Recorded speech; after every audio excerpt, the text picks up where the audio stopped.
ঢাকাকে আমরা চাই আসলে যানজটের পরিমাণটা কমানোর জন্য, যেই জন্য আপনি দেখেছেন যে আগের সময় প্রধানমন্ত্রী, রাষ্ট্রপতি অথবা এমপিরা বা মন্ত্রীরা যখন অনেক জায়গায় যেতেন, তারা অনেক ক্ষেত্রে সিগন্যাল মানতেন না, অথবা তারা দেখা যেত যে অন্য যাত্রীদের বাধাগ্রস্ত করে তারা নিজেরাই।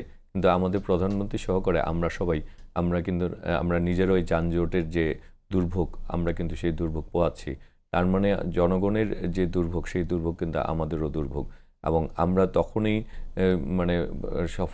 মানে সন্তুষ্টির জায়গায় যেতে পারবো যখন জনগণকে এই যানজট থেকে আমরা মুক্ত হন। কতটুকু মুক্তি দিতে পারবো সেই জায়গাটা পরে সবচেয়ে বড় ব্যাপার হচ্ছে যে এই ব্যাপারে আমরা কতটুকু উদ্যোগী হচ্ছি।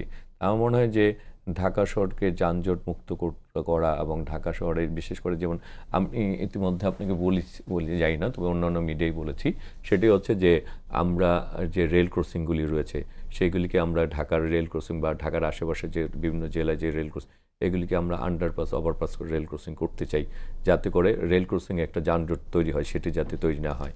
আবার আমরা ইতিমধ্যে মন্ত্রী এমপিরা যে অযাচিত বা সরকারি কর্মকর্তারা যে অযাচিত যানজট তৈরি করে, সেটিও যাতে তৈরি না হয় সেই ব্যাপারেও আমরা ইতিমধ্যে পদক্ষেপ গ্রহণ করেছি, আপনারা দেখেছেন।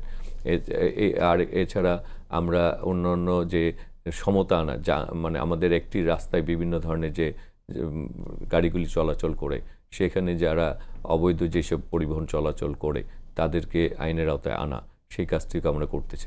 ব্যাটারি চালিত যে যানজটগুলি, যে পরিবহনগুলি রয়েছে, হ্যাঁ, সেগুলিকে কেউ একটা নিয়মের মধ্যে নিয়ে আসা এবং তাদের চলাচলের একটা নির্দিষ্ট করে দেওয়া যে কোন কোন জায়গায় তারা চলতে পারবে, এবং তাদেরকে একটা লাইসেন্সের মধ্যে নিয়ে আসা যে কেন সরকারি, সেই জায়গাগুলিও আমরা চিন্তা ভাবনা এবং কাজ করতে চলছি। ব্যাটারি চালিত এই যানগুলোকে তুলে দেওয়ার কোনো পরিকল্পনা আছে নাকি? না, এটা নিয়ে আলোচনা চলছে যে ওনাদের ব্যাপারে কি করা যায়, তাদের বিকল্প কোন ব্যবস্থা, অথবা তাদেরকে একটা আইনের লাইসেন্স নির্ধারণ করে দেওয়া, অথবা তাদেরকে একটি নির্দিষ্ট গতি, মানে কোন কোন পথে তারা চলতে পারবে, সড়ক ব্যবহার করতে কোন কোন সড়ক তারা ব্যবহার করতে পারবে না, বিশেষ করে মহাসড়ক এবং শহর সিটির ভিতরে যে সড়কগুলি রয়েছে সেখানে কতটুকু তারা পারবে, সেগুলো নিয়ে আলোচনা চলছে। এবং আলোচনা করে একটা, কারণ তারাও তো বাংলাদেশের নাগরিক, কিন্তু আমাদেরকে তো আগে সড়কের নিরাপত্তার ব্যবস্থা করতে হবে, সেই জন্য আলোচনা চলছে